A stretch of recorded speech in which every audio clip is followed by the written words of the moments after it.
Electoral பாண்டுங்கிறது டிரான்ஸ்பரன்சிக்காக தான் electoral bond சிஸ்டத்தையே கொண்டு வந்திருக்காங்க. டிஜிட்டல் ரெக்கார்ட்ஸ் இருக்கும்போது ஸ்டேட் பேங்க் உடனே அந்த டீட்டெயில கொடுத்துட்டு போக வேண்டியதானே. இதுக்கு எதுக்கு 4 மாசம்? அப்ப இதுல ஏதோ ஒரு ஹிடன் அஜெண்டா இருக்குன்னு தோணுது. மேல அவங்க தானே madam head, finance minister control தானே மேடம் SBI. அதனால அப்படி மறைக்கிறாங்க. அவங்க சொல்றதை தான் அவங்க அதிகாரிகளும் கேட்பாங்க. பாஜகவுக்கு நிறைய பேர் பயப்படுத்த செய்யறாங்க. அவங்க நினைக்கிறது எதுவோ அதை நடத்துறாங்க.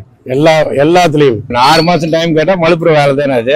எலெக்ஷன் வரைக்கும் எலெக்ஷனை தள்ளுவோம், அதுக்கப்புறம் பாத்துக்கலாம் எதா இருந்தாலும் அப்படின்ற மாதிரி தான். இல்ல பாஜக பயப்படுறாங்களா? SBI அதை வெளியிட்டாதான் தெரியும். பாஜக ஒருவேளை வங்கிகளுக்கு என்ன நிர்பந்தம்னா எலக்ட்ரல் பாண்டு மூலமா கொடுத்தால் பிஜேபிக்கு இவ்வளவு கொடுக்கும், காங்கிரஸுக்கு இவ்வளவு கொடுக்கும் தெரிஞ்சு போயிடும். அப்ப எதிர்கட்சிக்கு ஏன் இவ்வளவு ஃபண்டு கொடுத்தேன்னு சொல்லி அதன் மூலமா நமக்கு ஆளுங்கட்சிட்டு இருந்து தொல்லை வரதுக்கு வாய்ப்பு இருக்குங்கிறதுனால அவங்க எலக்ட்ரல் பாண்டு விஷயத்தை வெளியிடவும் முடியல. இந்த கேஷ் டிரான்சாக்சன் கவர்மெண்ட் அனுமதிக்கவும் முடியாத நிலைமை இருக்கு. 15 லட்சம் ரூபாய் கொடுக்கணும்னு சொன்னவங்க ஒரு நபருக்கு அது எதுவுமே செய்யலையே. அதனால பொதுத்துறை நிறுவனங்களே இல்லை இன்னைக்கு நாட்டில். எல்லாத்தையும் தனியார் மயமாக்கி வச்சிருக்காங்க. ராமர் கோயில் கட்டினா நாட்டில் முன்னேற்றம் வந்துருமா?